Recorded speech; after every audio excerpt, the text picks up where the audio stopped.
अगर मैंने इंग्लिश में बात नहीं की तो आप लोग समझोगे कैसे? अब देखो नेक्स्ट चीज, आज हम लोगों ने उस आर्टिकल्स पढ़े थे, आप लोगों को आर्टिकल समझ में आ गया था? मैंने पूरा ए एन और द एक्सप्लेन कर दिया था, ठीक है? It is very easy, there is no difficulty, simple से रूल्स है, आप उसको फॉलो करिए, सिंपल से रूल्स है, आप उनको फॉलो करिए और आप उसको आराम से सीख सकते हो। अगर आप में से किसी को भी उसके रिटन नोट्स चाहिए और मेरी राइटिंग समझने की हिम्मत हो आपके अंदर, तो आप मुझसे वो नोट्स भी ले सकते हैं जो मैंने अपने लिए आपको पढ़ाने के लिए बनाए, ठीक है? You can have that. आज हम लोग पढ़ेंगे स्पॉट द एरर। आपको पता ही होगा कि नहीं पता है?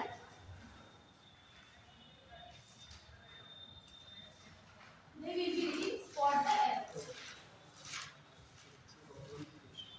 अब then again once again the question rises कि आप एरर कैसे स्पॉट करोगे? आप एरर तभी स्पॉट कर पाओगे जब आप लोगों को ये पता हो कि आपका सही और गलत क्या है, राइट? Until and unless आप अपना जो भी एरर्स हैं आप उनको स्पॉट नहीं कर पाओगे। सबसे पहले आपको एक चीज को जो प्रैक्टिस करनी चाहिए, सबको पंक्चुएशन मार्क्स पता है? सबको जो भी एक्सक्लेमेशन मार्क्स आते हैं, क्वेश्चन मार्क आते हैं, वो कब यूज करना है, कहाँ यूज करना है, इन सब चीजों से भी एक स्पीच का भाव बदल जाता है।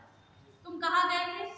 क्वेश्चन मार्क लगाए तो वो सवाल है, तुम कहाँ गए थे? आज दिखे नहीं, ये भी एक सवाल है, लेकिन ये दो भागों में बोला गया है। ये भी बोल सकते हैं कि तुम कहाँ गए थे, क्वेश्चन मार्क, आज तो मुझे दिखे नहीं इसलिए पूछ रहा हूँ, ये आंसर के साथ मैंने बोला, लेकिन मेरा भाव क्या है? सवाल पूछना कि तुम मुझे दिखे नहीं, कहाँ गए, इसलिए पूछ रहा हूँ क्योंकि आज तो मुझे दिखे नहीं। आई बात समझ में? तो इस तरीके से लिटरेचर में भी, लैंग्वेज में भी हम इसी तरीके से बात करते हैं। अब अगर आप बात करोगे कि आप एक सेंटेंस में एरर्स कैसे निकालते हो, इसके क्वेश्चंस हमेशा पूछे जाते हैं।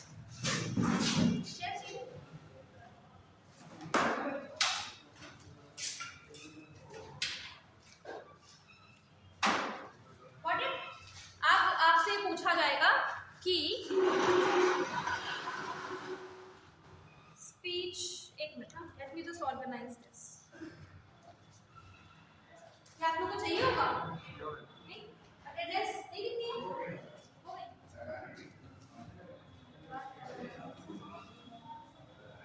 Now it is much better.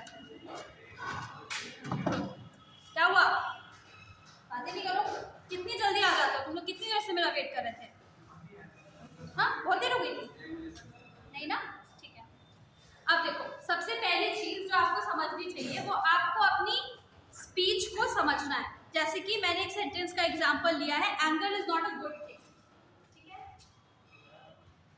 I have written anger is not a good, what happened? क्या हुआ?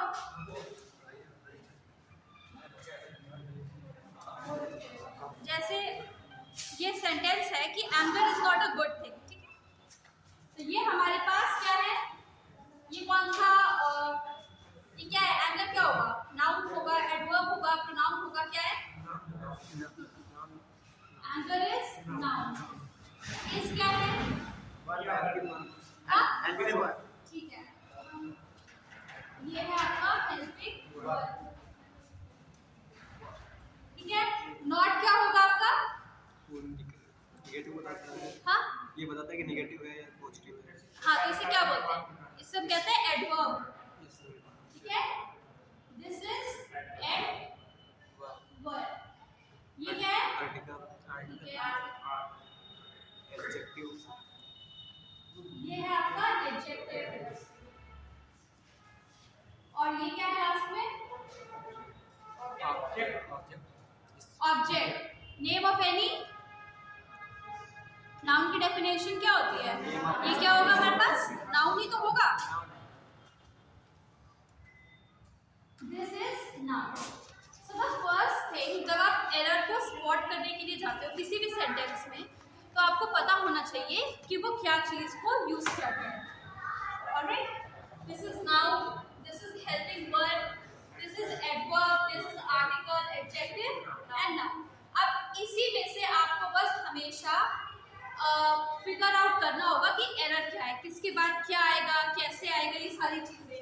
जैसे कि ये आर्टिकल है, ठीक है, अगर हमने इसको हटा दिया, then anger is not good thing, sentence अधूरा लग रहा है, सुनने में भी अधूरा है, उसका भाव भी अधूरा है। यहाँ पर इसको यूज करना क्यों जरूरी है? हो सकता है कि कुछ लोगों को सुनने में ये चीज सही लग रही हो, क्यों ये गलत क्यों है? क्योंकि वो किसी एक चीज के बारे में बात कर रहे हैं, इसलिए तो हमने यूज किया है। अगर ये सेंटेंस ऐसे है, सिर्फ इतना लिखा है, मान लो सिर्फ ये वर्ड लिखे गुड थिंग, सिर्फ गुड थिंग लिखा है, तो ये अपने आप में अधूरा साउंड कर रहा है कि नहीं कर रहा है? अगर हम बोले a good thing, then it is sounding complete, कि आप किसी गुड चीज के बारे में बात कर रहे हो, वो एक सिंगुलर एंटिटी है। अ गुड थिंग कोई एक अच्छी चीज के बारे में आप बात कर रहे हो, तो वो अधूरे में भी पूरा है। इसी वजह से that is the reason, I am so sorry, hello, हाँ सर,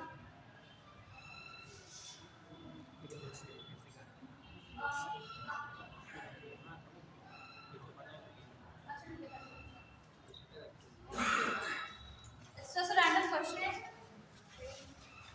फोन पे बात तो कर सकते हैं आपके बीच में? अरे मुझे बता दो, मैं वहाँ सीधे से मुझे करना है। तो आपको मेरी बात समझ में आ गई? ये हो गया आपका figure of speech.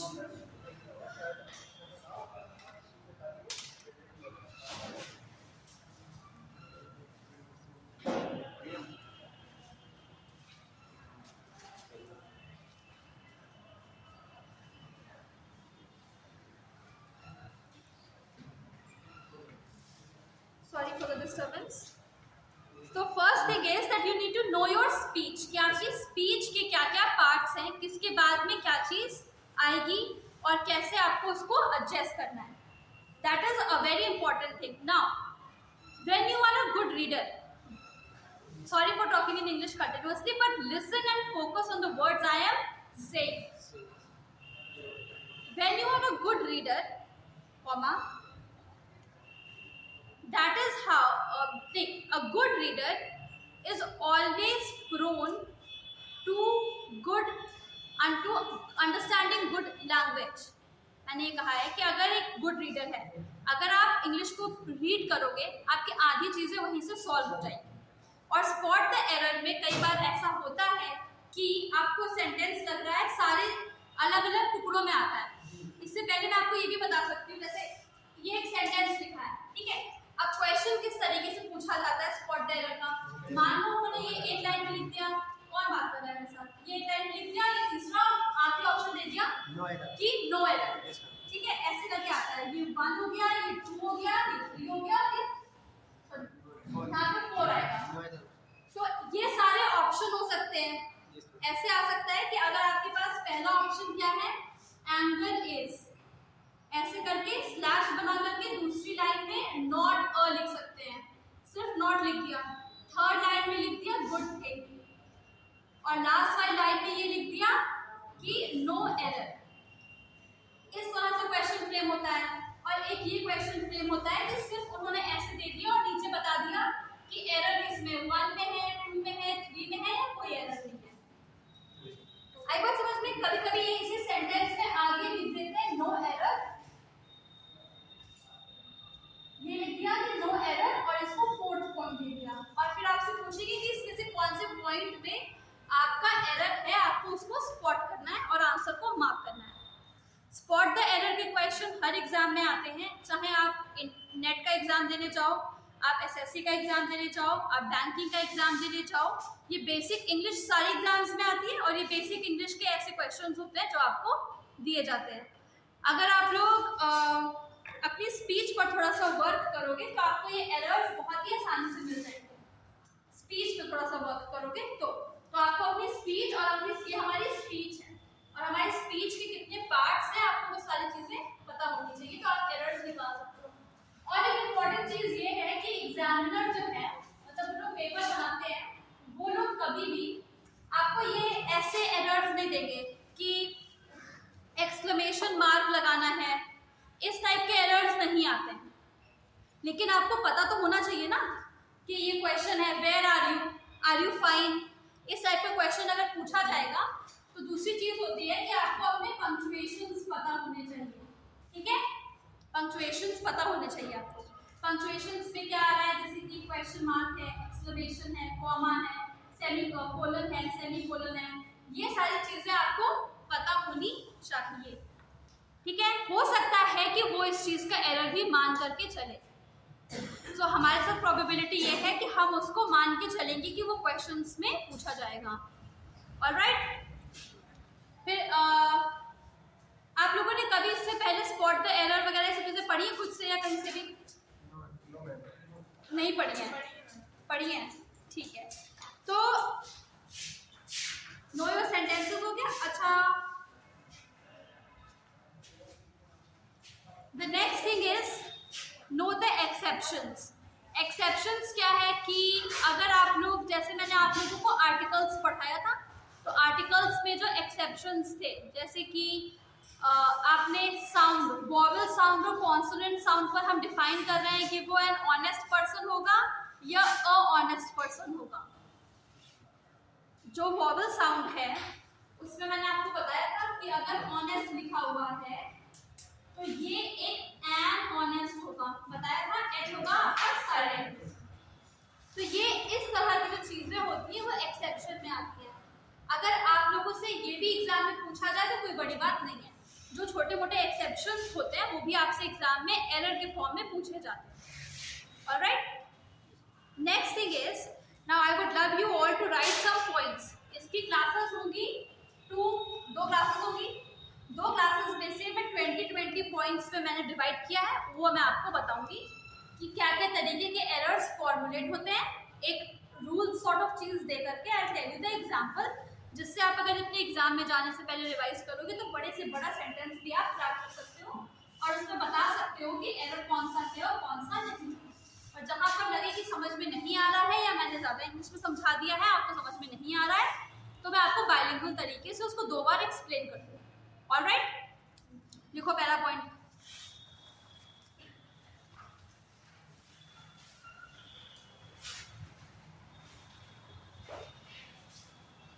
The first point is that when two or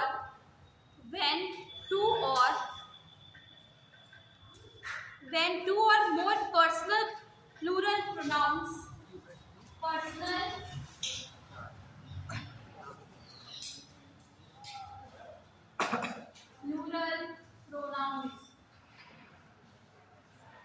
अब जस्ट बिकॉज कि हम एक इस फिगर ऑफ स्पीच को क्या कहते हैं, किसी को पता है? ये जो जब आप बहुत सारे वर्ड्स या एक से ज्यादा शब्द ऐसे लिखते हैं जो सेम साउंड से शुरू हो रहे होते हैं, उस फिगर ऑफ स्पीच को हम कहते हैं एलिटरेशन। क्या बोलते हैं? एलिटरेशन। हो सकता है आपने कभी सुना हो, हिंदी में से क्या कहते हैं मुझे नहीं पता, इसे हम कहते हैं alliteration. Alliteration is a figure of speech जब बहुत सारे शब्द जो एक ही साउंड से शुरू हो रहे हो और पोएम में एक साथ आते हैं। तो ये आपको लिखने की जरूरत नहीं है, just to increase your knowledge मैं आपको ये बता रही हूँ। तो मैंने बोला है when 2 or more personal plural pronouns come together, personal plural pronouns come together। personal plural pronouns क्या होते हैं? we, they, their, ये सब क्या है? Personal plural pronoun. ठीक है, they should mind their own work. नहीं, देयर नहीं होगा, ये तो अपने में आ जाएगा। बी है, दे है, इस टाइप के जो वर्ड्स हैं ये है पर्सनल प्लूरल प्रोनाउन। प्लूरल मतलब कि ज्यादा लोगों को काउंट कर रहे हैं आप। ठीक है, come together, the correct order starts with, the correct order starts with, ये सबसे इंपॉर्टेंट है। The correct order, the correct order, the correct order, the correct order starts with the first person, starts with the first person। first person क्या होता है, second person क्या होता है और third person क्या होता है, आपको पता है ये? Yes, ma'am. The correct order starts with the first person followed by second person and third person.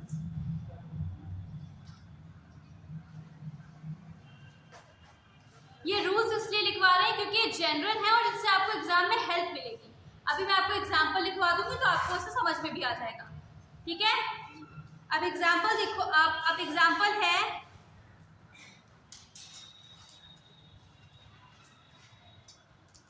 ये पहला पॉइंट लिख लिया। Example is you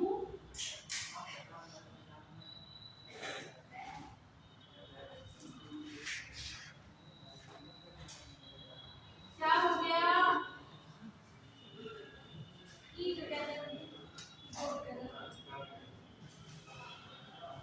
Why are you talking? जैसे एक सेंटेंस है, ठीक है, इसमें क्या चीजें यूज करी है हमने, personal plural pronouns. These are the personal and the plural pronouns. Now this is you, they and we go together. You is second person. You second person मतलब मैं स्पीच को बोल रही हूँ, जो मेरे सामने खड़ा हुआ है वो मेरे लिए सेकंड पर्सन होगा और आप लोग मेरे लिए थर्ड पर्सन होंगे। ठीक है, ये तो आपको पता है। मैं बोल रही हूँ तो मैं फर्स्ट पर्सन हूँ, मैं जिससे कह रही हूँ वो सेकंड पर्सन है और बाकी के जितने भी लोग जिनके बारे में मैं बात कर रही हूँ वो थर्ड पर्सन हो जाएंगे। हाँ,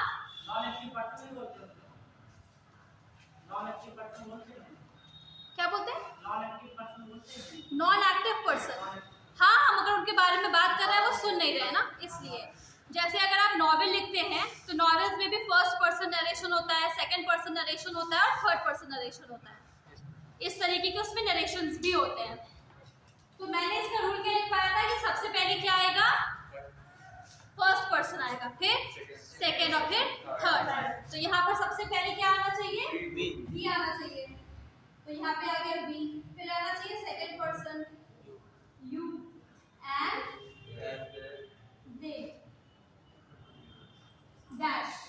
ठीक है, ये क्या हो गया आपका पहला रूल हो गया। सबसे ज्यादा कंफ्यूजिंग यही होता है कि पहले कौन सा फिगर पहले कौन सा वाला आएगा, ये इम्पोर्टेंट होता है। हाँ, तुम लोगों ने ऐसा रट रखा है क्या? ओ, अब मुझे ये सब मैं तुम्हें सिंपल और टेक्निकल चीजें बताऊंगी जो बहुत सिंपल है। हाँ, अगर पढ़ रखा है तो ठीक है, कोई बात नहीं है। इसीलिए मैं पूछ रही थी कि पहले पढ़ रखा है तो ये रूल से मैं पढ़ा नहीं पाऊंगी जैसे तुमने बताया मुझे, क्योंकि मैंने ऐसे ही पढ़ा है। ठीक है, क्या कह रहे हो, प्रोनाउन में पढ़ा है। अच्छा, ठीक है, ये समझ में आ गया आपको।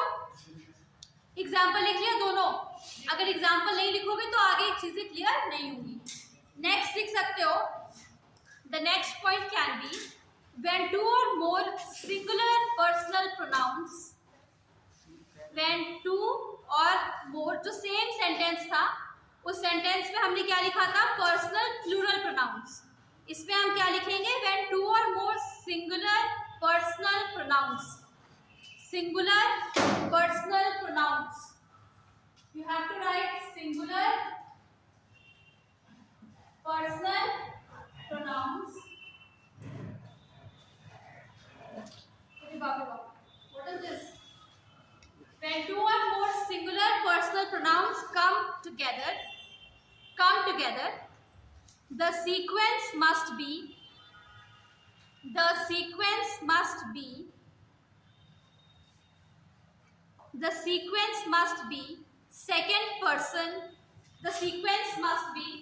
second person, third person and the first person. The sequence must be the second person followed by the third person and the first person. फिर इसके बाद ब्रैकेट में लिखोगे, ये लिख लिया इतना, मैं बहुत ज्यादा तो नहीं लिखवा रही हूँ, ठीक है, लिख लिया। फिर इसके बाद ब्रैकेट में लिखोगे अ पॉजिटिव सेंटेंस, ब्रैकेट में लिखोगे पॉजिटिव सेंटेंस जिसमें कोई भी नेगेटिव बात को ना बोला गया हो, एक पॉजिटिव सेंटेंस। इसका एग्जांपल लिख सकते हो write the example I, you and he must go together. ठीक है, for example this is the sentence. अब ये गलत किस लिए, ये क्या है, सिंगुलर है, मतलब तीन लोग वहीं पे खड़े हुए हैं, मैं अपनी बात कर रहा हूँ, तुम्हारी बात और उसकी बात, हम तीन. It is only for 3 people. I, you and he must go together. अब इसका सही फॉर्मेट मैंने क्या बताया, सबसे पहले कौन सा पर्सन आएगा, second person. Second person you, third person he and I. You, he and I must go together. तो शायद यही वाला रूल की बात कर रहे हो ना. हाँ ठीक, हाँ वही. तो तुम लोगों ने ऐसे याद कर रखा है कि इसका 1 2 3 होगा, 3 2 1 होगा. नहीं नहीं, मैं पूछ रही हूँ कि ऐसे याद कर रखा है कि ऐसे होता है, रटने की बात नहीं है, सिंपल सी चीजें. तो गॉट इट. इसका सही सेंटेंस भी लिख लो, that you, he and I must go together.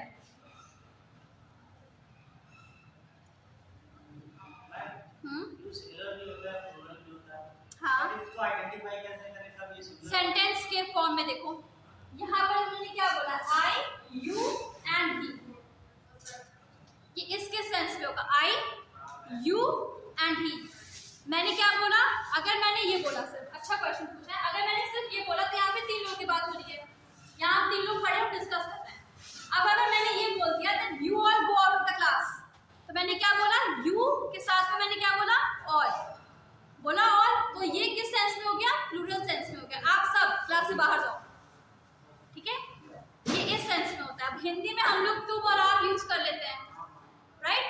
अब कुछ लोग, जैसे I give you very nice example कि भाषा का भी बहुत फर्क पड़ता है.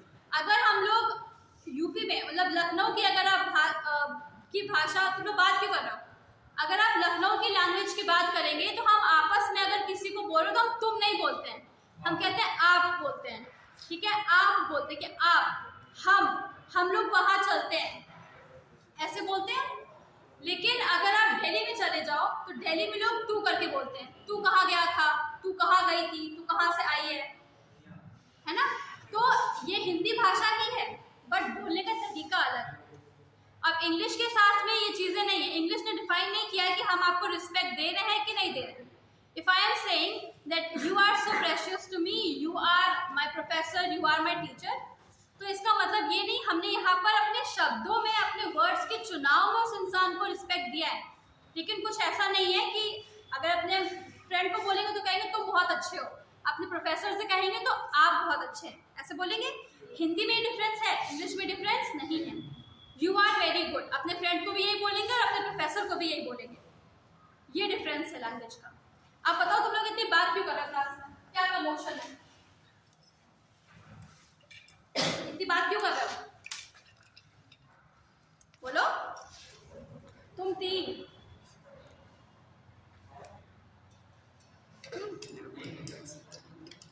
नहीं बात कर रहे हो. अब इसी बात पे थर्ड पॉइंट लिखो. हाँ, यस. फिर नेक्स्ट लिखो, after let. Third point is after let.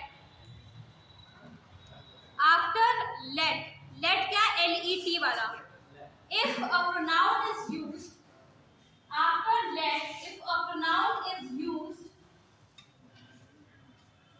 After let if a pronoun is used, comma, that noun must be in objective case. That noun must be in the objective. That noun must be in the objective case. जैसे आप एक sentence का लिख लिया, सबने लिख लिया, done. For example, let he do it. जैसे आपने किसी से बोला लेट ही डू इट, ये सेंटेंस आपका, ये सही है कि गलत है, एरर स्पॉट करो.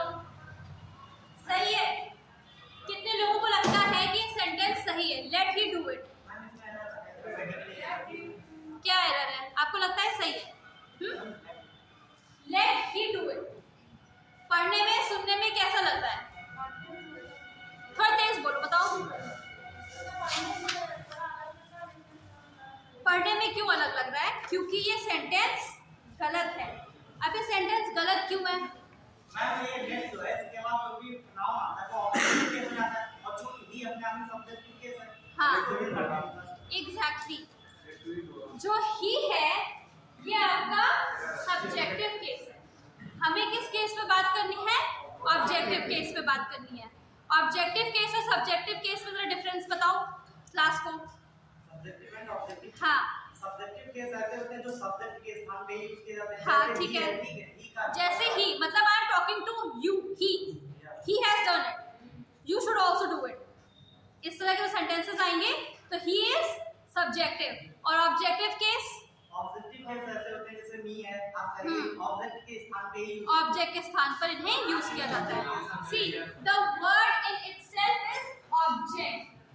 ऑब्जेक्ट, जब आप किसी भी ऑब्जेक्ट के स्थान पर किसी भी नाउन को यूज करते हैं, प्रोनाउन को यूज करते हैं, तब got it, then we call it, क्या बोलते हैं इसको, ऑब्जेक्टिव और सब्जेक्टिव केस। तुम लोग इतने ब्लैंक हो गए हो, क्या प्रॉब्लम हो गई? नहीं समझ में आ रहा है ये? अगर किसी को डाउट लग रहा है तो बता दो मुझे, है? एक तो तुम लोग इतना हंस के रहो, चलो खड़े होकर अपने अपने नाम बताओ जरा। हाँ क्या? Rahul. Rahuls are always notorious in all the classes since the beginning. हाँ, और क्या कह रहे हो? मास्क उतार के बताओ मुझे, समझ में नहीं आया? अरे मैंने क्या बोला? Rahuls are always notorious students of the class. मैंने क्या है? मैंने राहुल्स बोला है। चलो इस सेंटेंस में एरर डिटेक्ट करो।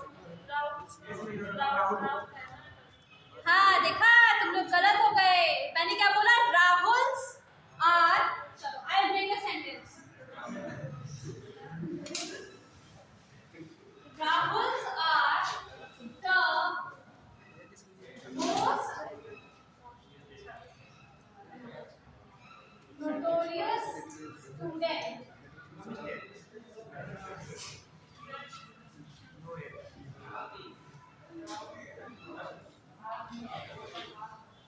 इस सेंटेंस में किस पार्ट में एरर है? 3, 2 and 1, टेल मी।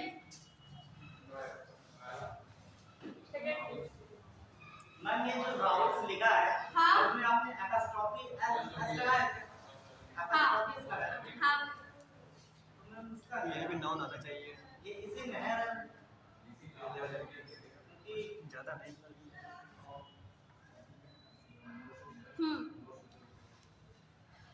देखो, अगर मैंने यहाँ से एपोस्ट्रोफी एस हटा दिया तो ये सेंटेंस क्या हो जाएगा? अच्छा ठीक है, अब इसमें बताओ, मैंने तो सही लिखा है। मैंने तो उसमें बताया था कि सुपरलेटिव डिग्री के साथ आप क्या यूज करोगे? द यूज करोगे। तो ये पार्ट सही है। फिर मैंने क्या बताया? Students of the class. मैंने यहाँ पर स्टूडेंट्स क्यों नहीं लिखा?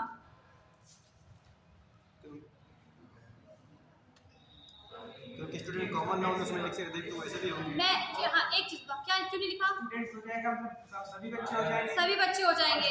और मैं पूरी क्लास के सिर्फ राहुलों के बारे में बात कर रही हूँ। आई am talking about the Rahul's. Ma'am जो राहुल यूज हुआ है, हाँ। पहली बात तो राहुल अपने आप में जो है प्रॉपर नाउन है। अब चूंकि अच्छा ठीक है, थोड़ी सी देर के लिए राहुल को हटा दो। यहाँ पर अगर मैंगोज लिख दो तो ये सेंटेंस सही लग रहा है कि गलत लग रहा है? तब ये सेंटेंस सही है? सही है। मैंने इस चीज को ही तो एक ऑब्जेक्ट बना दिया ना। मैंने एक जनरल स्टेटमेंट बोल दिया कि जनरली सारे क्लास के राहुल्स जो है वो नोटोरियस होते हैं। एक जनरल सेंटेंस हो गया। अब मैंने इस राहुल के बारे में बात नहीं की है। मैंने क्लास के जितनी भी क्लासेस हो, जहां भी क्लासेस हो, मैंने जनरली बता दिया कि राहुल्स ऐसे ही होते हैं। जैसे रुको, मेरी बात सुनो पहले, मेरी बात पूरी दो। जैसे मैंने बोला कि mangoes are sweet, mangoes are sweet. अब मैंने mangoes from Malihabad are sweet, मैंने सेंटेंस बोल दिया, स्पेसिफाई कर दिया और मलिहाबाद के सारे आमों के बारे में मैंने बात कर दी कि वो स्वीट होते हैं, वो राइप होते हैं, वो अच्छे होते हैं। ठीक उसी तरीके से तो मैंने ये सेंटेंस बोला है, मैंने राहुल को एक ऑब्जेक्ट की तरह यूज किया है। That is it, there is no difference. अब बात आती है कि हम राहुल को लिखेंगे कैसे। एपॉस्ट्रोफी एस बनेगा या सिर्फ एस बनेगा। अब जस्ट बिकॉज ये राहुल का एक नाम है तो इसलिए हम इसमें एपॉस्ट्रोफी एस लगाएंगे। ठीक है, हाँ बताओ। आपने अपनी बात क्योंकि राहुल जो है प्रॉपर नाउन है, ठीक है, हाँ। और प्रॉपर नाउन में एस लगा देते हैं तो कहीं ना कहीं वो कॉमन नाउन का जो है फॉर्म करते हैं। हाँ ठीक है, तो आपने यहाँ पे जो है इसको एज अ कॉमन नाउन ही तो यूज किया। बिल्कुल वही तो मैं कह रही हूँ कि एज अ कॉमन नाउन तो यूज किया इसको मैंने, तभी तो मैंने राहुल को किससे रिप्लेस कर दिया, मैंगो से रिप्लेस कर दिया। तो ऐसे हम करते हैं एरर डिटेक्शन। अगर मैंने यहाँ पर अ लगा दिया होता, मैंने यहाँ पर स्टूडेंट्स लगा दिया होता, जब मैं सेंटेंस लिख रही थी तो आप लोगों में से किसी ने कहा था कि मैम को यहाँ पर एस लगाना चाहिए था। हम सिर्फ एक स्टूडेंट की बात कर रहे हैं स्पेसिफिक। बस इसी तरीके से जब एग्जाम में सेंटेंस आपके सामने आता है तो आप लोग उस पर ध्यान नहीं देते हैं। आपने क्या किया, फटाफट से जो लगा उसको स्ट्राइक करके आगे बढ़ गए। एक सेंटेंस को, एक पेपर को, एक लाइन को ध्यान से पढ़ो 2 बार तो उसका डिफरेंस समझ में आता है। ये बोलने में और सुनने में ही अटपटा लगता है। अगर आप इंग्लिश के सेंटेंसेस रीड करते हो तो आपको खुद पता चलेगा कि यहाँ पर एरर है। Got it? This is the drill. Sentences को अपने जितने रूल्स हैं उनको दिमाग में रखो और आगे बढ़ते चलो। नाउ ये वाला सेंटेंस समझ में आ गया। The next sentence is, 4th point लिख लो, the singular nouns combined by the singular nouns combined by either singular noun लिख लो पहले, the singular nouns combined by either comma और नाइदर, ये सब तो पढ़ा है, neither comma nor should also be singular. आ जाओ, आइदर और नाइदर नॉर, इनके साथ में जो आप नाउन यूज करेंगे अब वो सिंगुलर होगा। अगर आपने शुरू में सिंगुलर नाउन को यूज किया है तो बाद में भी आप सिंगुलर नाउन को यूज करोगे। जैसे कि एग्जांपल है, neither Sudha nor Rama did their homework. एक एग्जांपल है, लिख रहे हो, एग्जांपल लिख रहे हो तो मैं फिर से बोलूं वरना समझा दूं, बस लिख रहे हो।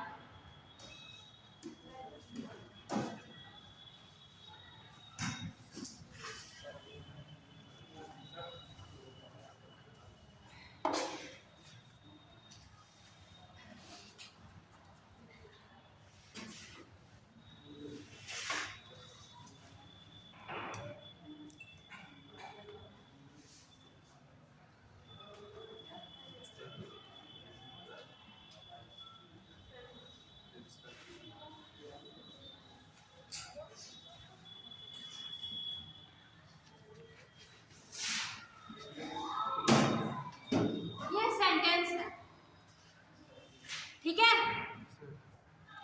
अब इस सेंटेंस में क्या एरर है कि मैंने यहाँ पर क्या यूज किया है, नाइदर यूज किया है और नॉर यूज किया है, और यहाँ पर मैंने सिंगुलर मतलब एक इंसान की बात की है, लेकिन मैंने यहाँ पर दोनों के कामों की इकट्ठा ही बात कर दी। तो ये गलत हो गया कि नहीं हो गया? अगर ये इनका काम अलग है, इनका काम अलग है, तो इन दोनों का काम अपना अपना एक ही काम तो होगा। हम दो की बात थोड़ी ना कर सकते।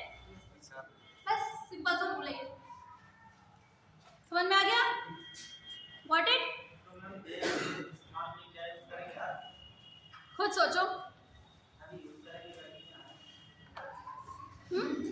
अच्छा बताओ फिर क्या यूज करेंगे? अच्छा हाँ, मैंने तो बताया ही नहीं कि मुझे बताना भी है कि इसके आगे क्या यूज करेंगे। यहाँ पे क्या आएगा? ठीक है, ये लड़कियां हैं, लड़कियों के लिए क्या यूज होता है? हर यूज होता है। वाई सो डाउट? ठीक है, यहाँ पर यूज होगा हर। ये सिंपल सी लैंग्वेज की चीजें हैं जो कभी कभी इंसान स्किप कर देता है, इसलिए इनको एज अ रूल बताना जरूरी है। फिफ्थ पॉइंट लिखो फटाफट। When two singular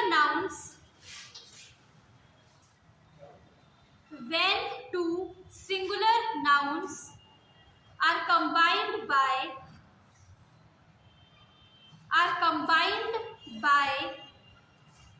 and refer to the same person or thing, are combined by and refer to the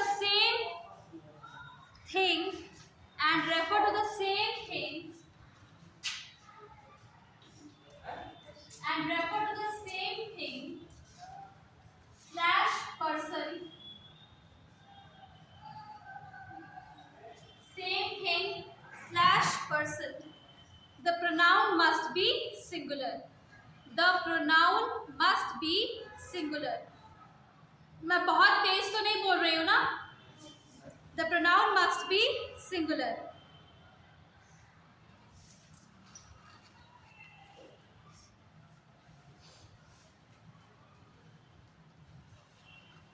लिख लिया सबने ये? अब आप इसकी जगह पर एग्जाम्पल लिख सकते हो।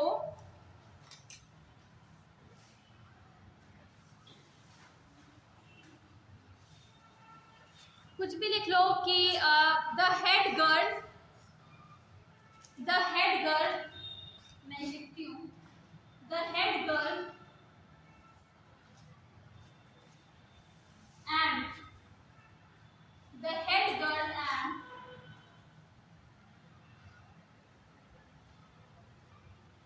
and class monitor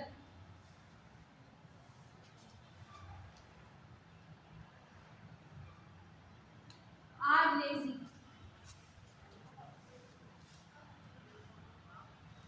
The head girl and class monitor are lazy. अब इसमें आप एरर बताइए मुझे।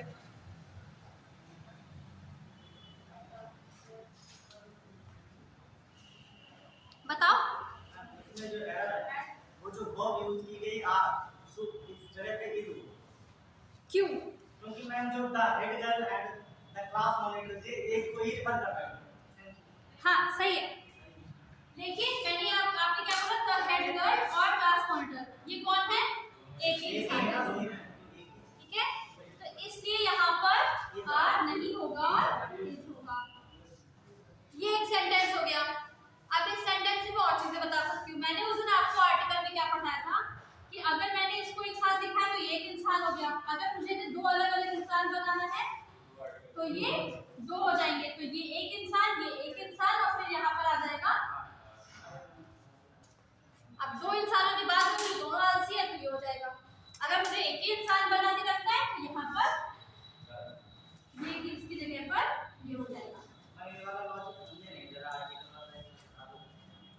अभी तो बोला तुम्ही ने मुझे खुद बताया, फ्लो में बोल दिया। See that is how I got कि तुमने रटा है, समझा नहीं है? नहीं रटा है, ये चीज है। मैंने इसको अरे हमने भी अपने कॉलेज और स्कूल में रटा था, बट जब एक्सपीरियंस गेन होता है तो इंसान रटी हुई नॉलेज को जब इम्प्लाई करोगे ना तब कुछ टेक्निकलिटी समझ में आ जाएगी। यहाँ पर ये अलग अलग है, ये एक ही इंसान है। अगर इन्हें अलग अलग करना है, ये दो अलग अलग लोग करने हैं, ठीक है? तो आप इसके आगे भी द लगा दोगे। So the head girl and the class monitor, तब यहाँ पर दो अलग अलग लोगों की बात होगी। क्यों? क्योंकि the is a definite article, ये एक डेफिनेट आर्टिकल है और ये एक ही इंसान को दर्शाता है। तो हेड गर्ल और क्लास मॉनिटर दोनों लेजी हैं। Got it? अगर आप यहाँ पर इसको हटा देते हो तब ये आपका एक सिंगुलर बन जाएगा। एक ही आदमी की बात कर रहे हैं, वो क्लास रिप्रेजेंटेटिव भी है और हेड गर्ल भी है।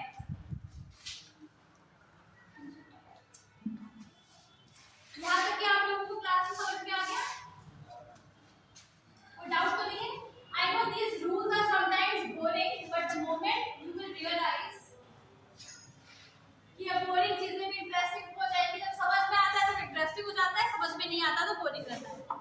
ये चीज हो जाती है। अभी तक तो समझ में आ गया?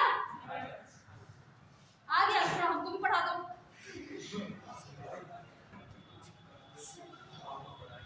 है?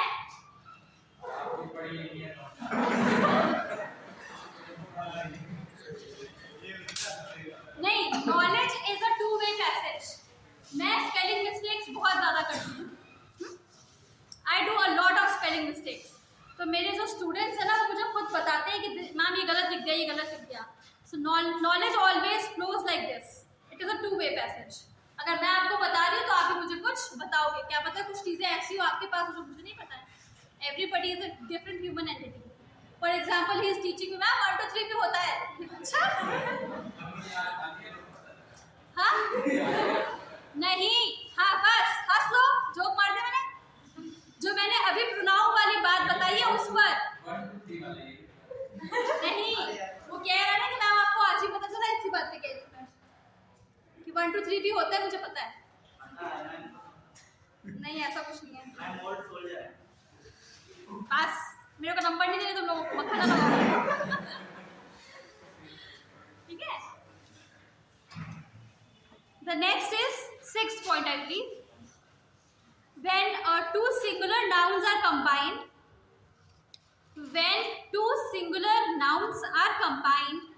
using and. When the two singular nouns singular noun हो गया। अब देखो बार बार सिंगुलर नाउन लिख के बोर हो जाओगे, इसको सिंपली ऐसे लिख लो। When two singular nouns are combined using and, जब दो सिंगुलर नाउन को आप कंबाइन करते हैं and यूज करते हुए, and क्या होता है? हाँ? And the pronoun used must be plural. तो तब जब आप प्रोनाउन यूज करेंगे वो प्लूरल होगा। कंबाइंड यूजिंग एंड,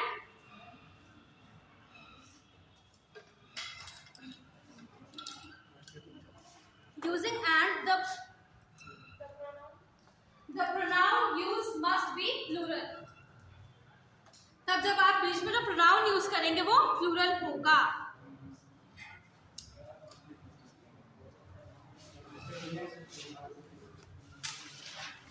जैसे कि आपने लिखा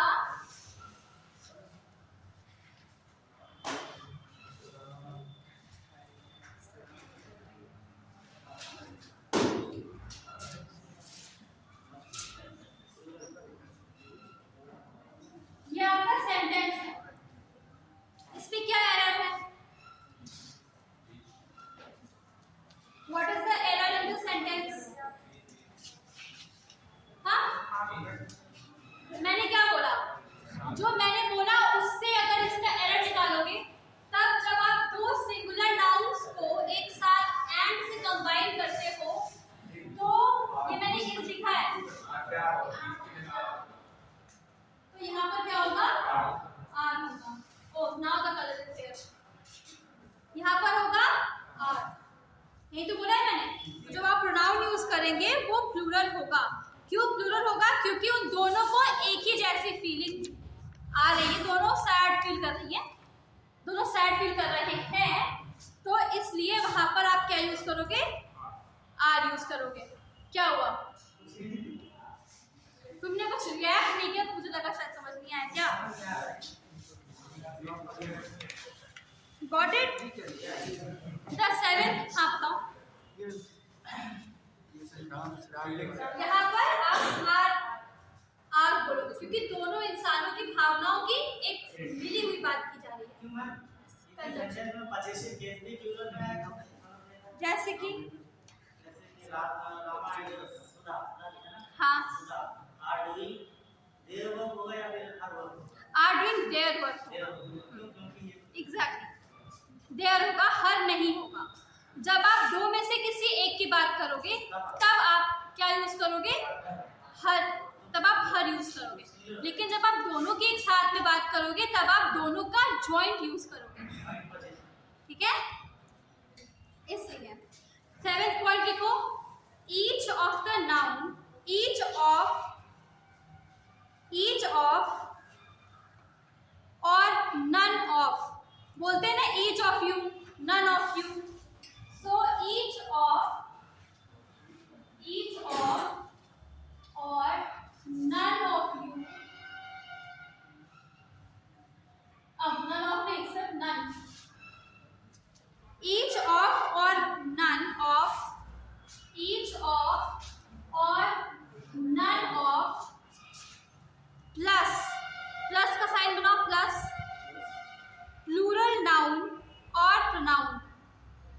अगर आप इसके साथ में प्लूरल नाउन या प्रोनाउन यूज करते हो, मैं इसको लिख दूं कि लिख लिया आपने, plus plural noun slash pronoun takes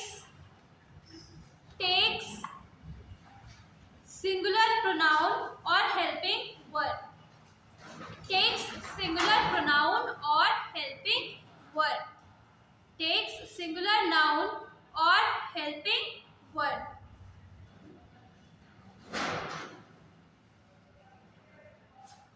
इसका एग्जाम्पल लिख सकते हो,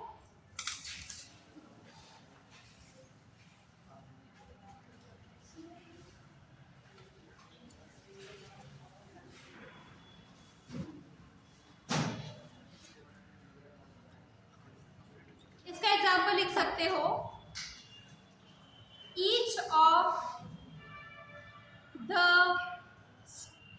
of the girls have done their homework, या each of the girls have done their work, each of the girls have done their work। अब यहाँ पर have की जगह पर आप क्या यूज करोगे, has यूज करोगे। क्यों? अच्छा, have और has में क्या है डिफरेंस? हाँ, have जो है वो हम प्लूरल के लिए यूज करते हैं। अब यहाँ पर हमें किसके लिए यूज करना है? सिंगुलर के लिए यूज करना है, इसलिए आप इस चीज को यूज करोगे। Got it? नेक्स्ट पॉइंट लिख लो। समझ में आ गया ना? क्या हुआ? Not feeling well?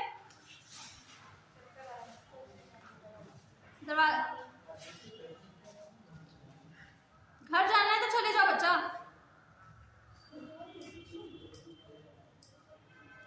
किसके साथ में आई थी?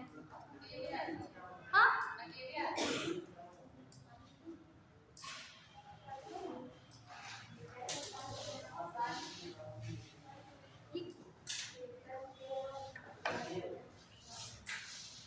क्या हुआ? पानी पी लो। अच्छा, पानी पी लो।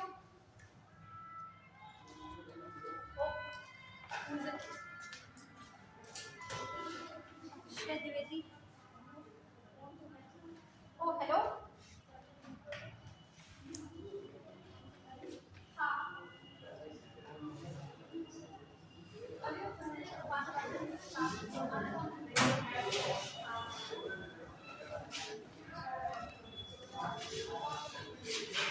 किसी को बुला दो, यहाँ पे कौन मैनेजमेंट देख रहा है?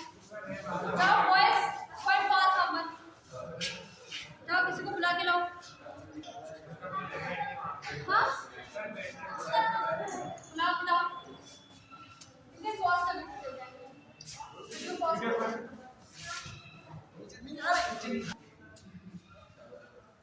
ठीक है, कर दिया। तो मैं कौन सा पॉइंट लिखवा रही थी? ये वाला पॉइंट मैंने एक्सप्लेन कर दिया था ना, हैज और हैव के बीच का डिफरेंस। अब नेक्स्ट पॉइंट लिखो, तो बता दिया मैंने, ये हो गया ना। So next point is has और हैव का डिफरेंस बताया, तो इसी से तो बताया मैंने, हैज और हैव का। See it has been years, मतलब कि I have not gone back to my house, तो मेरे पास में मेरे ऑथेंटिक नोट्स नहीं है जो मैंने खुद बनाए। So I am taking help from the net, but next time जो नेक्स्ट टॉपिक हम पढ़ाएंगे उसके लिए मेरे पास खुद के ऑथेंटिक नोट्स बने हुए रखे हैं।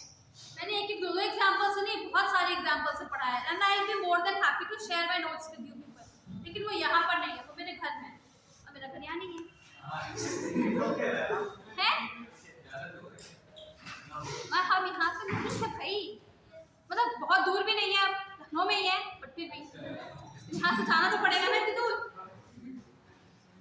नेक्स्ट है either slash neither, either slash neither.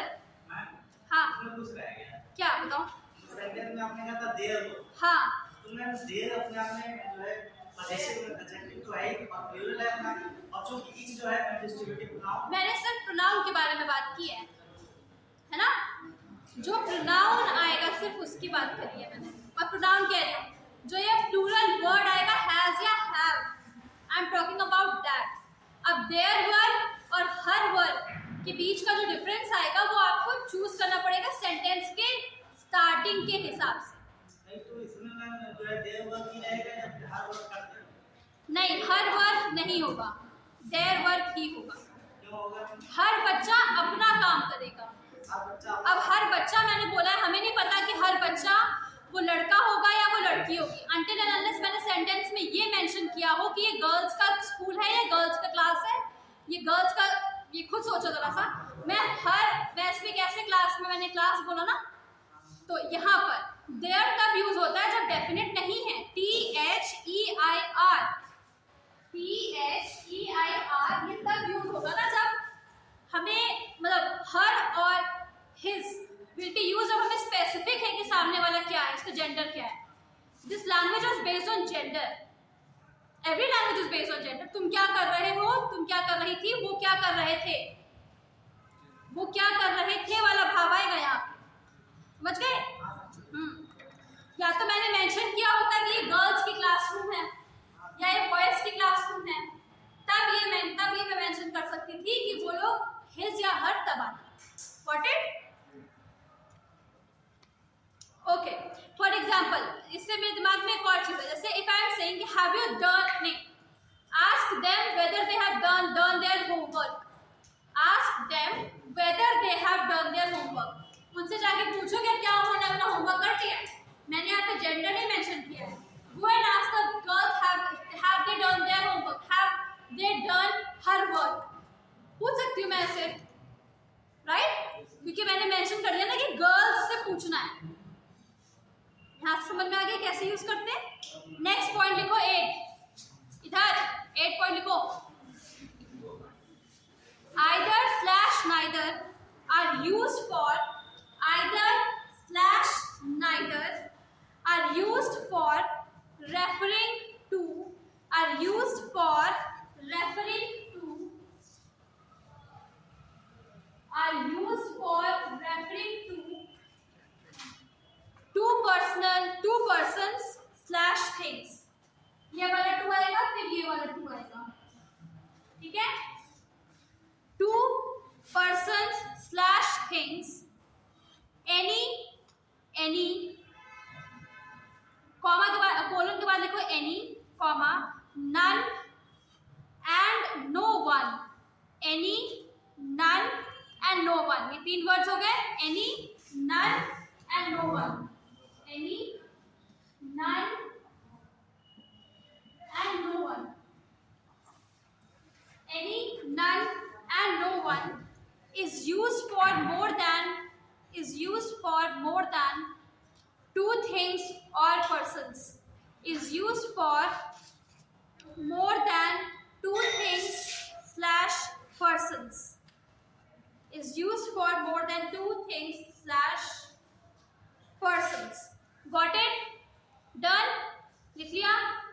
अब इसका एग्जाम्पल है Neither of the 3 girls are present in the class। ये एक सेंटेंस है। Neither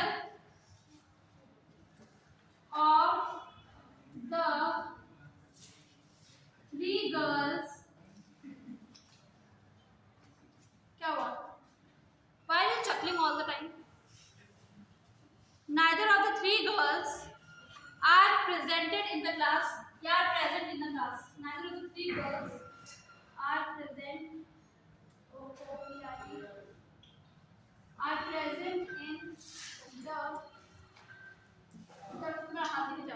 in the class। लिख दिया? अब इसमें क्या गलत है?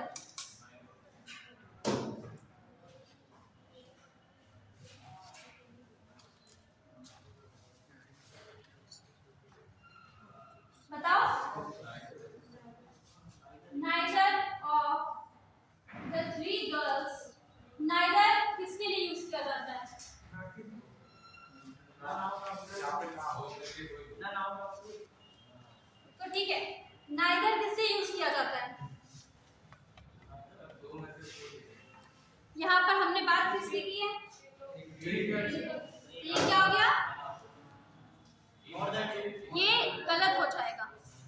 यहाँ पर हमें यूज करना चाहिए था नन, यूज कर सकते थे हम, ठीक है, नन ऑफ द 3 गर्ल्स। तो ये सेंटेंस हो जाएगा आपका गलत।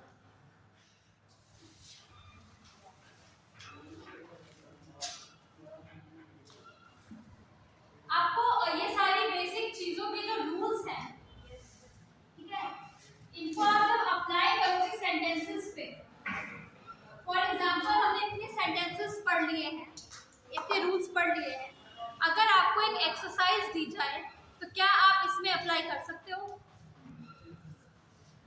प्रैक्टिस कैसे करते हो? Just let me know this answer. Like you have studied it, पढ़ लिया आपने, ठीक, अपने घर गए, अब क्या नेक्स्ट स्टेप होता है? इसकी प्रैक्टिस करते हो या इसे बंद करके रख देते हो? सो जाते हैं? प्रैक्टिस करते हैं? आई एम आस्किंग दिस क्योंकि अगर इसकी प्रैक्टिस नहीं करोगे तो ये रूल्स किताबों में बंद ही रह जाएंगे। You have to practice these rules, getting it? जब हमारी रिवीजन की क्लास होगी तब हम लोग डिस्कस करेंगे exercises. That is when we will be discussing the exercises, and then you will get to know the real place you have in this.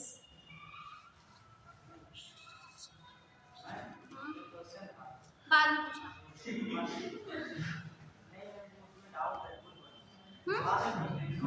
हाँ हाँ बाद में पूछना।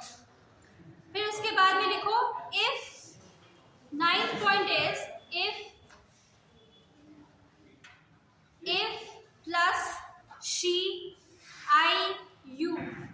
If plus she, I, you. I, you plus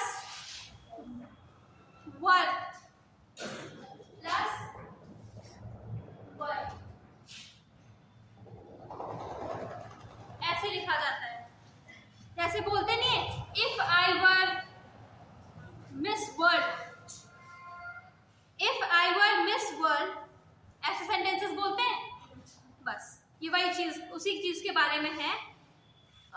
takes nominative cases of the pronoun, nominative cases of the pronoun. Nominative cases क्या होता है? Nominative cases, चलो आप बताओ नॉमिनेटिव केसेस क्या होता है? नॉमिनेटिव केसेस सब्जेक्टिव केसेस होते हैं, इनका आदर है of the pronoun. Nominative cases, nomination का मतलब क्या होता है? किसी को भी चुनना, that is what nominative cases. तो यहाँ पर भी हम इसको एक सपोज करते हैं, ये है नॉमिनेटिव केस, मतलब हम है नहीं लेकिन हम सपोज कर रहे हैं। इन सेंटेंसेस में पूरा सेंटेंस फ्रेम करोगे इफ शी या if I were you, comma I would have done that. नहीं समझ में आया? एग्जाम्पल लिखो, if I were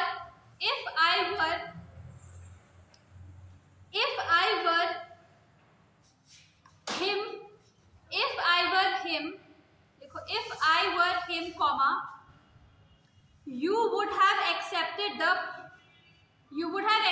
the proposal. If I were him, you would have accepted the proposal. Full stop.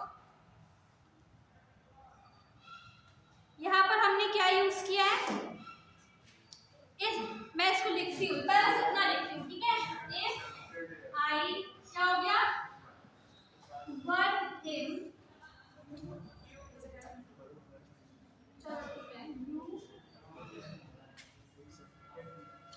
would have,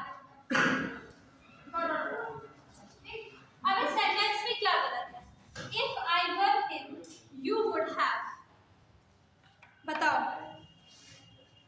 If I were him, ये him गलत है कि नहीं लगता है? बताओ। If I were he यहाँ पर यूज होता, अगर मैं ये होता, him क्या है? Him is for a different case of noun. It is a different case of pronoun. ठीक है? Him जो है वो दूसरी तरह का pronoun है। हम यहाँ पर अभी की बात कर रहे हैं। If I were he, if I were he, यहाँ पर क्या यूज होगा, if either you would have done that या कुछ भी था, इस तरीके से सेंटेंस बनेगा। ये जो सेंटेंसेस हैं, जैसे कि सबसे ज्यादा इंपॉर्टेंट और सबसे ज्यादा कंफ्यूजिंग जो सेंटेंसेस होते हैं वो यही वाले होते हैं। आप एक बार नाइदर, नॉर, आइदर और ये वाले सेंटेंसेस निकाल लोगे आराम से, इसमें समझ में आ जाता है बोलने पर। एक ये वाले सेंटेंसेस जो होते हैं और जो दूसरे वो होते हैं फर्स्ट पर्सन, सेकंड पर्सन और थर्ड पर्सन, उनमें होती है प्रॉब्लम्स, इसलिए उनके रूल्स को अच्छे से समराइज किया जाता है, अच्छे से याद किया जाता है। Got it? यहाँ पर ये इशू है, आप लोगों को समझ में आ रहा है कि नहीं आ रहा है? और एरर वाले सेंटेंसेस में जो आर्टिकल का इम्पोर्टेंस है वो भी बहुत ज़्यादा होता है। आर्टिकल भी एक इम्पॉर्टेंट एलिमेंट है, कहाँ पर द को यूज़ किया गया है, कहाँ पर नहीं यूज़ किया गया है, वो सारी चीज़ें भी उसमें पूछी जाती हैं। स्पॉट द एरर, मैंने आपको बताया है कि किस तरीके के एरर्स आते हैं। एक ये इस टाइप का सेंटेंस भी आता है जिसमें आपको बताना होता है कि उसमें कोई एरर है कि नहीं है। एक ये सेंटेंस, एक तो ये हो गया फॉर्म कि ये सेंटेंस में एरर कहाँ पर है ये ढूंढो। एक ये होता है कि उसमें एरर है भी कि नहीं है ये ढूंढो। कभी कभी आपके पास में none of the above option नहीं दिया जाता है इंटेंशनली, उसमें आपको एरर ढूंढना पड़ता है। ठीक है, तो दो तरीके के क्वेश्चन बनते हैं एग्जाम में। Got my point? और इसके कितने क्वेश्चंस पूछे जाते हैं? मान के चलो इसके 2 क्वेश्चन तो आते ही आते हैं हर तरह के पेपर में, 2 क्वेश्चंस अप्रोक्सीमेटली मान के चलो 2 क्वेश्चंस तो पूछे ही जाते हैं। Got it? फिर उसके बाद आप लोगों में एसएससी की तैयारी कौन कौन कर रहा है? पूरी क्लास करी लगभग? ओके, तो एसएससी के लिए सबसे ज्यादा इंपॉर्टेंट कॉम्प्रिहेंशन होता है। कॉम्प्रिहेंशन में डर तो नहीं लगता है? कर सकते हो comprehension? I am just asking, क्योंकि कॉम्प्रिहेंशन जो है सबसे ज्यादा स्कोरिंग भी होता है अनटिल एंड अनलेस आप उसको सही से कर लो। तो करोगे तो नंबर कहाँ से मिलेंगे, इसलिए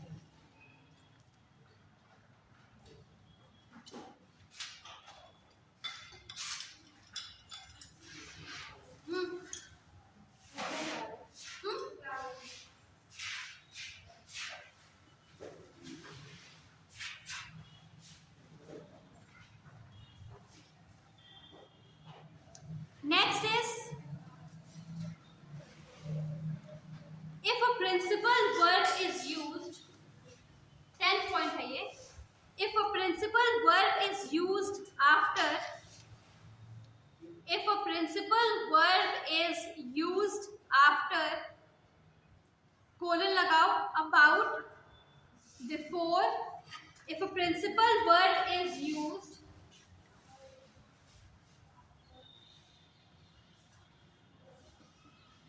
principal verb is used after colon लगाओ, about, before, for, about, before, for, from, in, फिर से बोल दो कि लिख दिया है मैंने। वर्ड्स बोले about, before, for, from, in, on,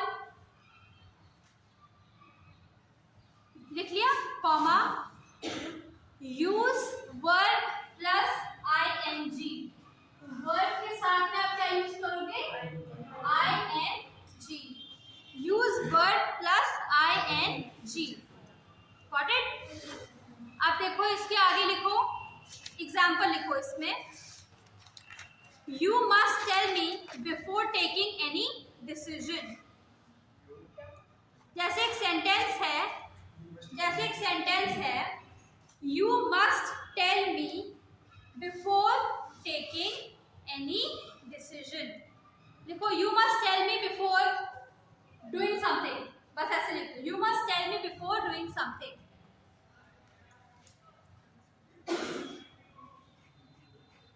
अब देखो इसमें मैंने क्या चीजें बोली है, जैसे कि इफ अ प्रिंसिपल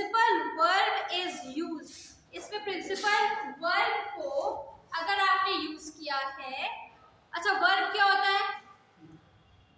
कौन बताएगा वर्ब क्या होता है?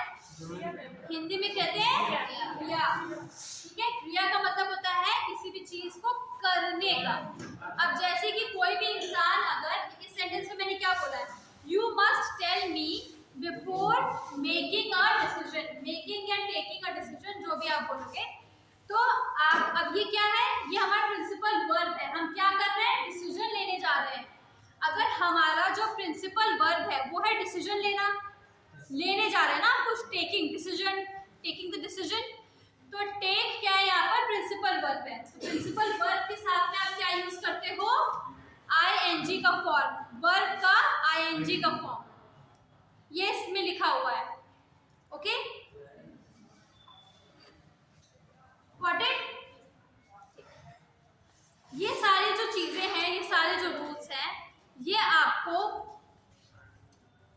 हेल्प करेंगे ये समझने में कि आप उस सेंटेंस में एरर कैसे फाइंड करते हो। अगर यहाँ पर सिर्फ you must tell me before take a decision, तो ये सेंटेंस अपने आप में गलत है। क्यों गलत है? क्योंकि आईएनजी फॉर्म यहाँ पर नहीं लगा है। Got it? डाउट है फिर से? फिर नेक्स्ट लिखो, no preposition, no preposition, preposition spelling आती है कि लिख दूं? Okay, nice. No preposition is used after, no preposition is used after today, tomorrow, yesterday. No preposition is used, no preposition is used after today, tomorrow, yesterday. इसके साथ में कोई भी preposition यूज नहीं किया जाता है। What do you mean by preposition? preposition को हिंदी में क्या कहते हैं? हाँ, तो क्या कहते हैं बेटा?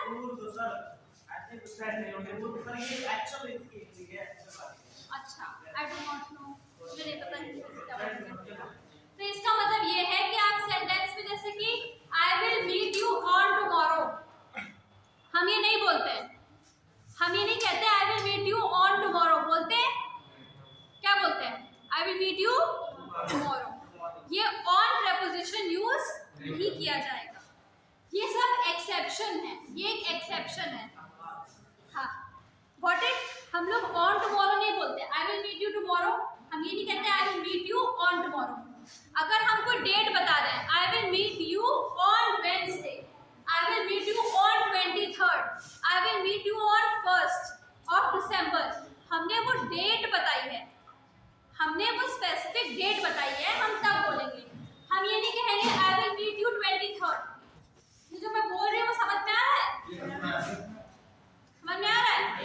हम ये नहीं कहते today, tomorrow और yesterday में he met me on yesterday, no, he met me on Thursday, ये बोल सकते हैं। और ये भी सिर्फ 7 days के लिए यूज वैल्यूबल है।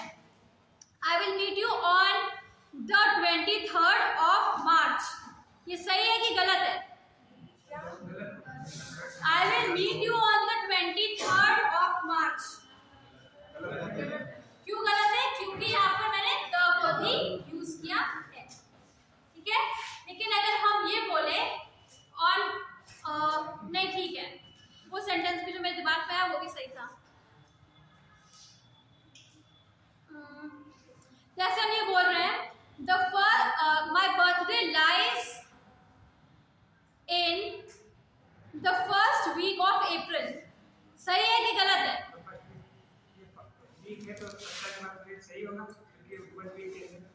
My birthday lies in the first week of April, सही है कि गलत है? लिख के दिखाऊं? लिखूं? अरे कितनी मेहनत कराओ मुझसे। My birthday lies on the first week of April, सही है कि गलत है? यहाँ पर द होगा कि नहीं होगा? यस,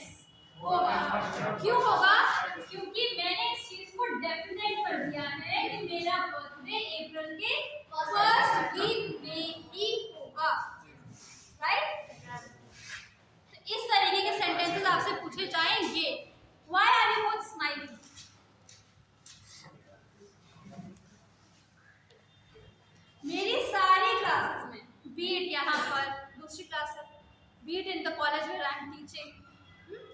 एक दो ऐसे शैतान टाइप के लड़के होते हैं जो ऐसी ही हरकतें करते हैं जैसी तुम कर रहे हो। Yes, I know, very soon I tell you. कौन से कॉलेज में पढ़ते? तुम तो कॉलेज में नहीं पढ़ते हो ना अभी। हाँ, मुझे याद आ गया तुमने क्या बताया था। क्या हुआ?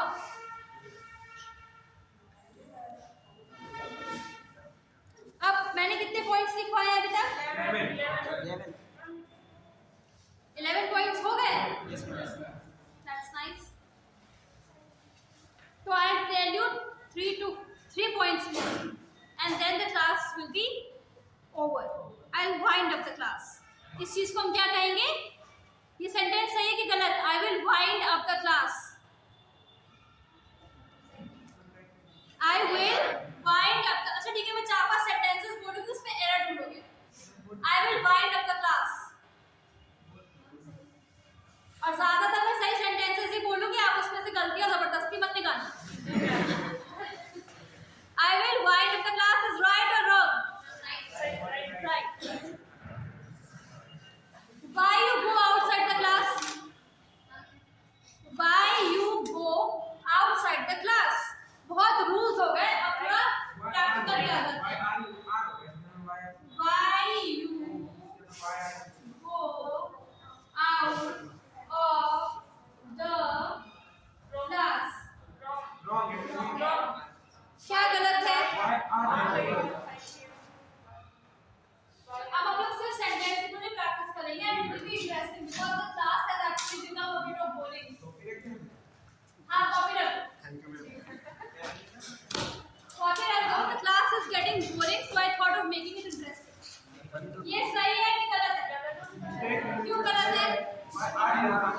Exactly. Why are you?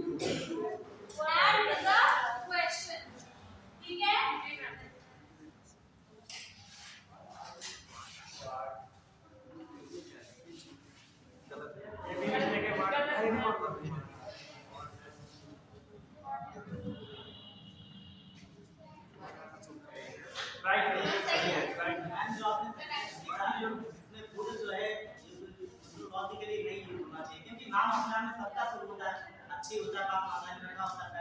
हमें भावना नहीं समझनी है।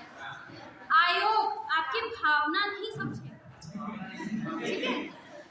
टेक्निकलिटी बताओ, सेंटेंस सही है कि गलत है? कितने बच्चे कह रहे हैं कि ये सेंटेंस सही है? अपने हाथ खड़ा करते हैं। मैंने क्लास में घुसते ही क्या कहा था कि आपको अपनी स्पीच को, अपनी भाषा को, अपने पंक्चुएशन मार्क्स को समझना चाहिए। Where is the question mark, guys? Question mark कहाँ लगाया मैंने? ये सेंटेंस क्या है? छोटी छोटी चीजें, छोटी छोटी मगर मोटी बातें। शक्तिमान देखा था किसी ने कि नहीं? छोटी छोटी मगर मोटी बातें फर्क करती थी। और भले ही ये आपको लगता हो कि ये सेंटेंस में ज्यादा लिखा गया है, लेकिन ये टेक्निकली, लॉजिकली सही सेंटेंस है। What is your good name? आप पूछते नहीं हो किसी से? लोग कहते नहीं आपका शुभ नाम क्या है? उसी का अंग्रेजी वर्जन तो है। What is your good name? हाँ, ठीक है, समझ में आ गया?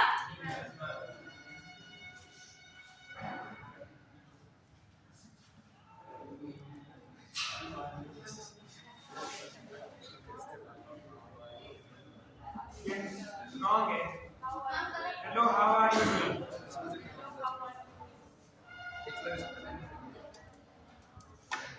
बताओ, मैंने क्लास अभी एक्सरसाइज स्टार्ट करने से पहले क्या बोला था कि मैं ज्यादातर सेंटेंसेस सही लिखूंगी, आप उसमें गलतियां निकालेंगे। हेलो, हेलो की बात क्या है? अगर आप में से कोई एक स्टूडेंट मुझे ये बताए कि हम इसको अपनी स्पीच में कैसे बोलेंगे, hello how are you doing, ऐसे बोलेंगे? नहीं, hello how are you doing. सही है कि गलत है? और बेचारे बच्चे कितने सीधे हैं। Where is, अगर मैंने ये ना लगाया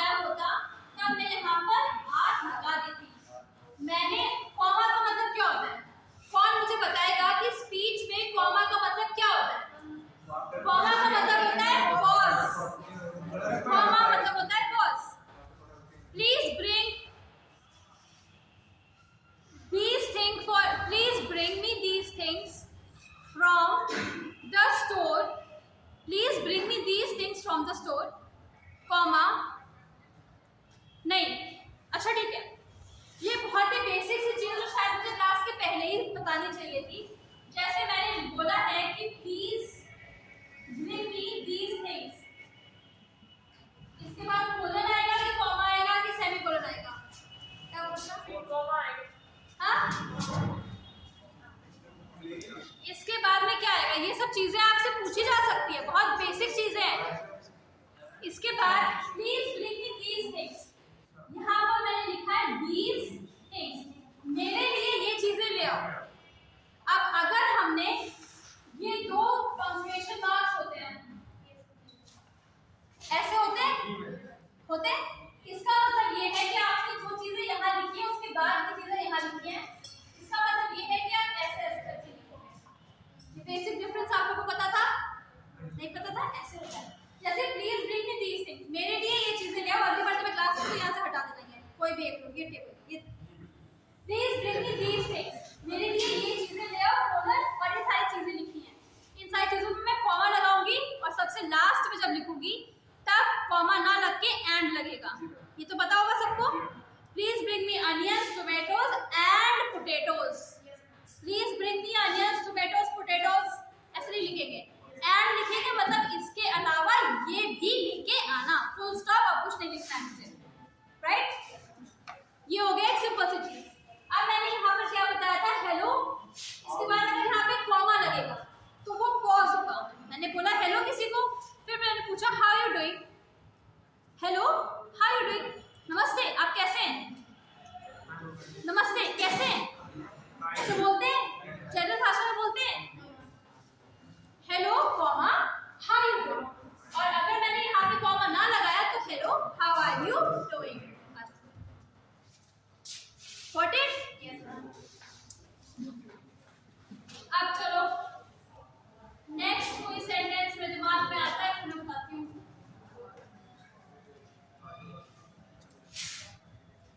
Let me just see from this.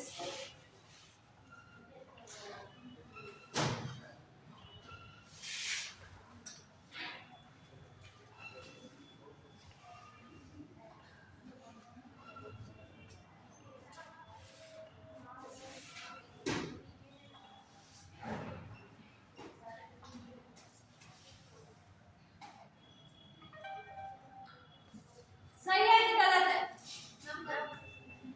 हाँ? क्या गलत है?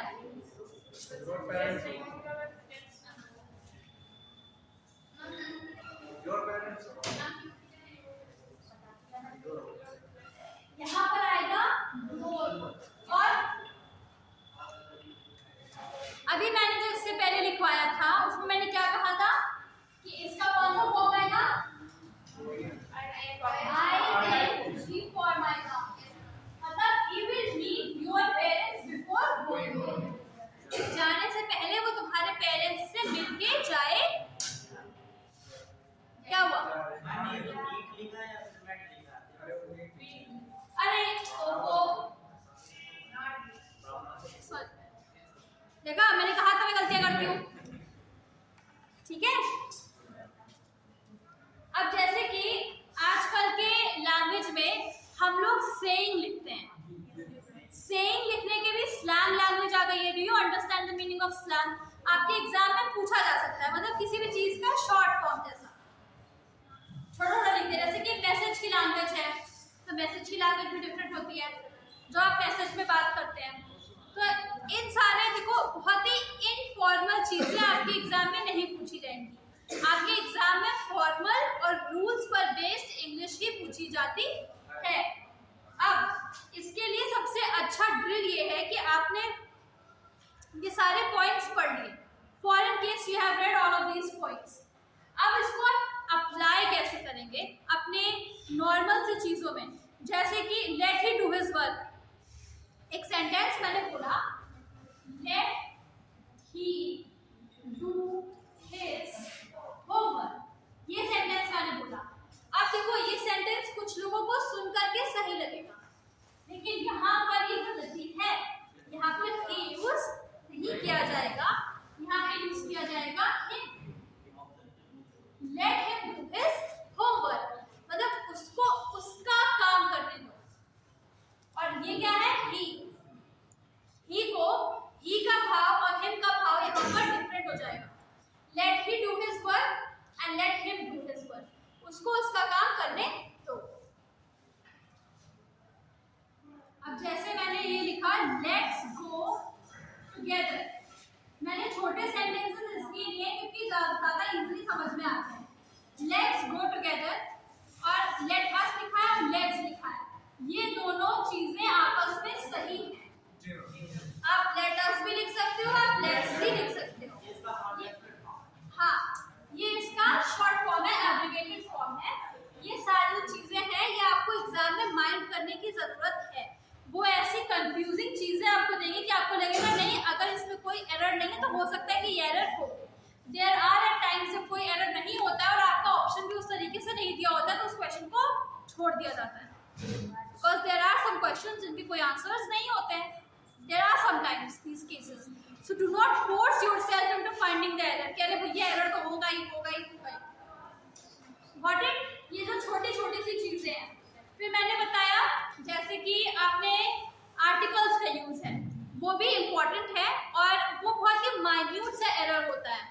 आर्टिकल का बहुत ही छोटा सा एरर होता है, लेकिन एग्जाम में वो भी पूछा जाता है। I think I might have written some of the exercises.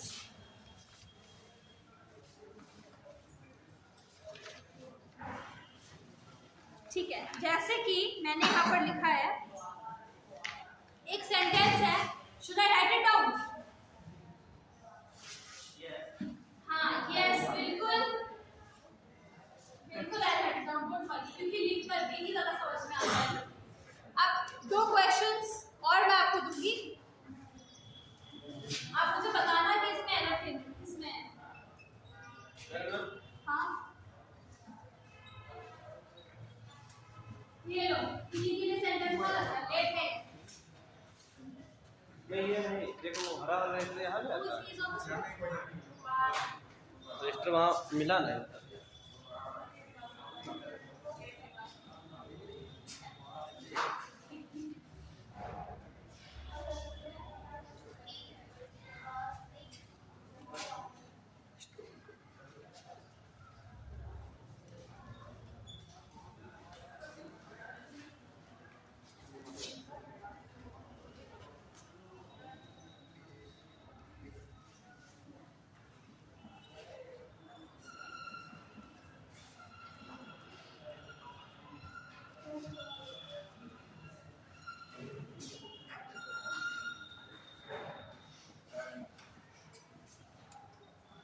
इस तरीके से आपके एग्जाम में क्वेश्चन आएगा।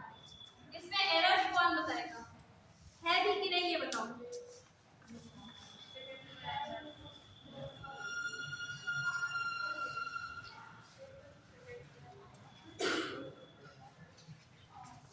Although he was late, but he stopped on the way to have coffee with his friends. No error. है? कहाँ पे एरर है? अब ये टेक्निकल है। ऑल्दो के साथ क्या यूज होता है? ऑल्दो के साथ येट यूज होता है। मैंने क्या यूज किया यहाँ पे? किसमें यूज किया है? किस सेंटेंस में यूज किया है? एरर किस पे है? देखा, आपको रूल पता है बट उसको अप्लाई कैसे करना है ये नहीं पता है। ऑल्दो के साथ हमेशा क्या यूज करते हैं? येट। ऑल्दो जब यहाँ पर आ गया तो दूसरे सेंटेंस पे क्या आएगा? येट आएगा। तो although he was late yet. अब यहाँ पर देखो बट कब यूज करते हैं? बट का कोई सेंटेंस बताओ, जैसे कि अब मेरे दिमाग में कोई सेंटेंस नहीं आ रहा है बट का। हाँ ठीक है, let us go to shopping but I don't have any money. Let us go for shopping but I have no money. Shopping करने चलते हैं। रजिस्टर कौन सा मेरे पास? यही रजिस्टर है, ये चाहिए इसमें से कुछ, ये वाला। नहीं, Give me pen. टाइम हो गया?